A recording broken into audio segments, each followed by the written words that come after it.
All right, let's jump right in. We are diving into an absolutely deep and luminous chapter from the Zohar and the sages. We're about to take a journey to a place that, well, it isn't just a location, it's a profound state of being. Exactly.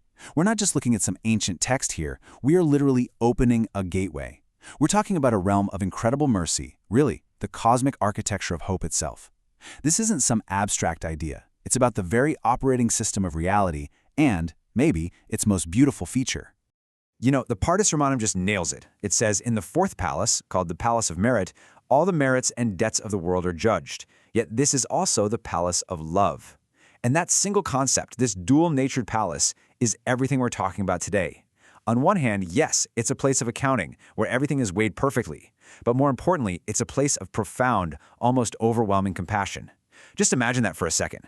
A place where cosmic justice meets an even greater force, this boundless, infinite desire for connection and for return.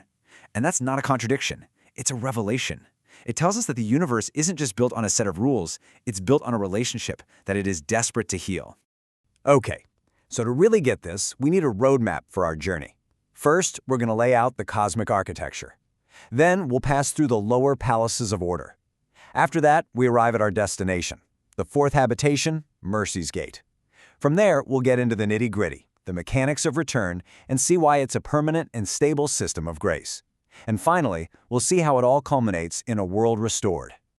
So before we start climbing, let's just get a picture of the landscape. I want you to imagine a series of 7 concentric, luminous palaces, or heikalot, that's the Hebrew term for these celestial habitations. Each one is its own dimension, humming with angelic hosts and its own specific divine frequency. And listen, this isn't just pretty poetry. The sages are handing us a schematic of reality. Each one of these palaces has a very specific job in the flow of divine energy, processing different aspects of our existence, from the highest, most abstract emanations all the way down to our physical world. It's truly a ladder of consciousness. So just close your eyes for a second and see this in like 4K. Picture a serene realm just bathed in this soft golden white light. Angelic beings, whose very essence is loving kindness, are moving with this quiet, powerful grace. They're stable, they're enduring, not fleeting. You see shimmering dates of what looks like living crystal, and they're just pulsing gently, waiting. And as prayers rise up from our world, these gates don't just creak open, they melt open, and streams of mercy flow out like liquid light. The very air here is calm, it's expansive, and it is filled with this unshakable sense of hope. That's the vibe of these higher palaces. Okay, so the journey itself actually starts in the lower palaces. Now, the first 3 are really realms of structure, of consequence. You could call it righteous judgment. You got to think of them as cosmic filters. They establish the baseline principle that actions have consequences and that there is a fundamental order to the universe, right? Like the first palace, for example, it's this beautiful place for righteous converts, which is an amazing testament to the power of choosing connection. But, and this is a big but, the Zohar tells us it also has a gate that looks right down into Gehenna, the realm of purification. And it's there as this constant reminder. There is order, there are consequences, and your choices matter deeply. So these first few realms, you have places for righteous converts, for those who went through so much on earth but never lost their faith, even for the souls of children.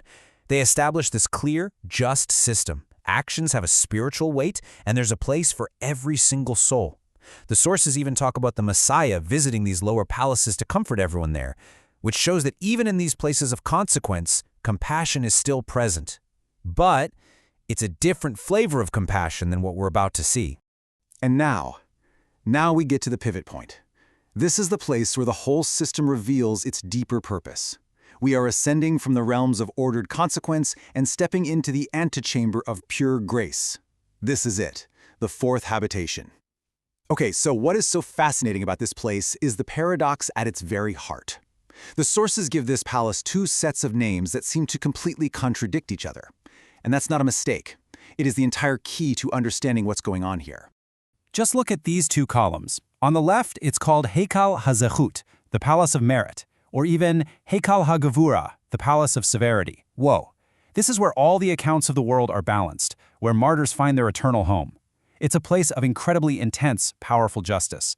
But then, in the same breath, look to the right. It's called Heikal Ahava, the Palace of Love, the Palace of Chesed, of loving kindness. So, how on earth can it be both? Because this is where the system shows you its heart. It's like it has 2 processors. One processor is busy calculating all the strict justice, all the pain, all the judgment in the world. But there is a second, higher priority processor running in the exact same space, and its entire function, its only function, is to welcome home those who sincerely want to return. And that function, the function of love, it overrides the other one. And this is why this whole dimension is fundamentally built for the Baal Teshuvah, the master of return. The system basically presupposes that the journey of returning isn't a bug or a flaw that needs a patch. No, it's a central, celebrated feature. The Zohar famously says that in the place where masters of return stand, even the completely righteous cannot stand. Well, guess what? This palace is that place. So who is standing guard at this gate? Who is the gatekeeper of mercy? It's Manasseh, the king of Judah. And that is it's stunning. We are talking about a man who, according to tradition, strayed further from the path than almost anyone in history. But his repentance, his Teshuvah, was so powerful, the sages say he dug a tunnel for himself under the throne of glory, because the standard gates of prayer seemed to be closed to him. You see, his presence right there as the gatekeeper signifies the core doctrine of this whole system. No one is too far gone. There is no spiritual debt so massive that it can't be wiped clean by a sincere desire to come back. I mean, if the system's greatest sinner can become its gatekeeper of mercy, then that door is wide open for every single one of us. So, how does this whole celestial system actually work? Like on a technical, esoteric level? What are the real mechanics of this override protocol? Let's use a modern analogy to try and unpack the soul, the secret inner dimension of this process.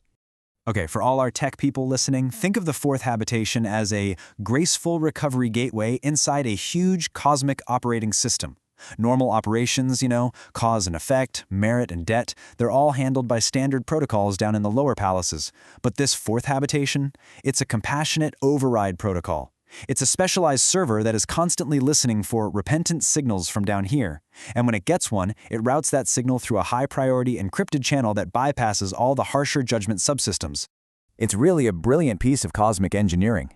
It isn't about ignoring justice, it's about having a higher justice.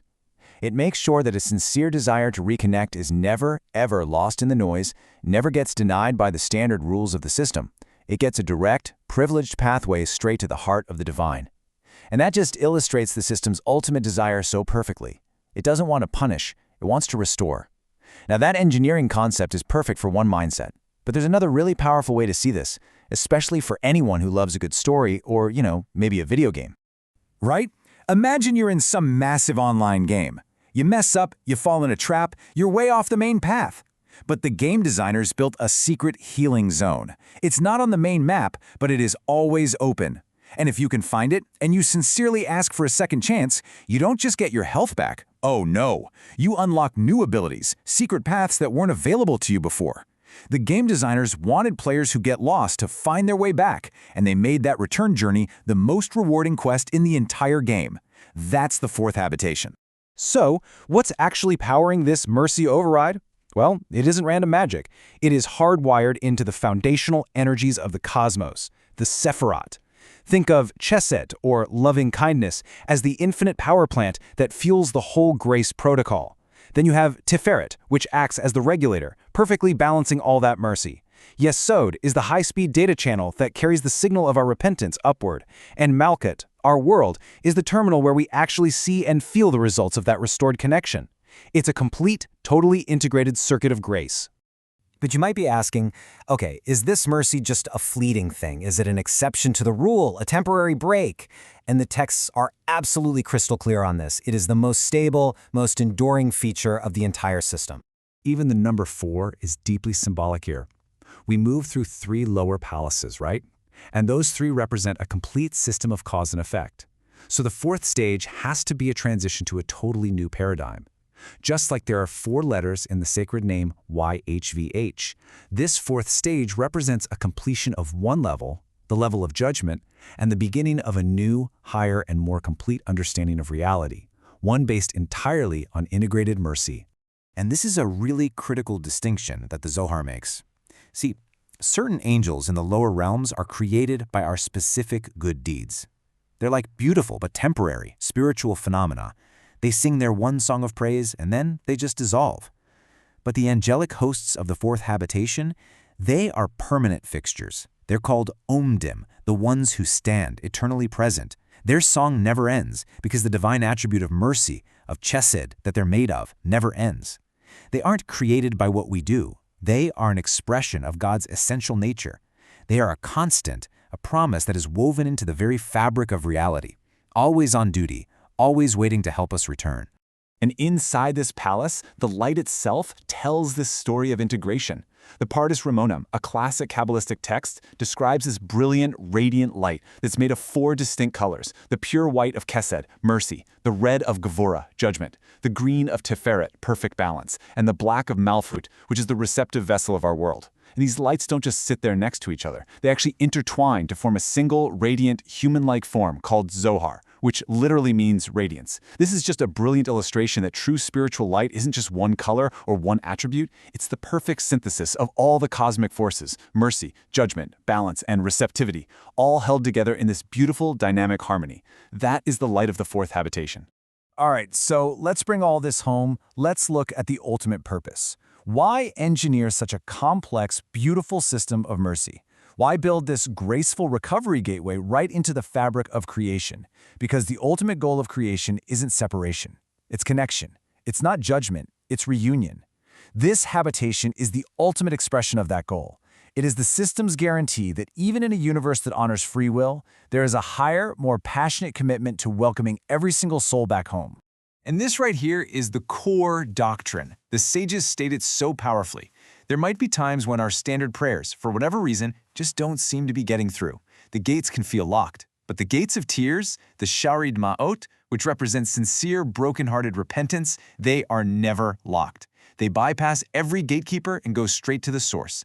They are what activates the Mercy Override Protocol. It is a promise of absolute accessibility. It's a covenant, a binding agreement woven into reality itself. No matter how distant things seem, no matter how lost we might feel, there is always a gate, always a pathway that stays open, just waiting for the signal of our return. So, what's the ultimate takeaway from this whole journey into the Fourth Habitation? It's that the universe is fundamentally, structurally, and intentionally biased toward mercy. It's built with a failsafe. It's built with a beautiful and powerful system whose entire purpose is not to condemn, but to make sure that every single soul that wants to come home can. That door is always, always open. Thank you for joining us for this complete journey through the Pardes. We hope these ancient truths help you and your family improve your own dimensions this week. If you enjoyed this full chapter deep dive, please like, subscribe, and share which part of the journey touched your soul in the comments. We'll see you in the next chapter.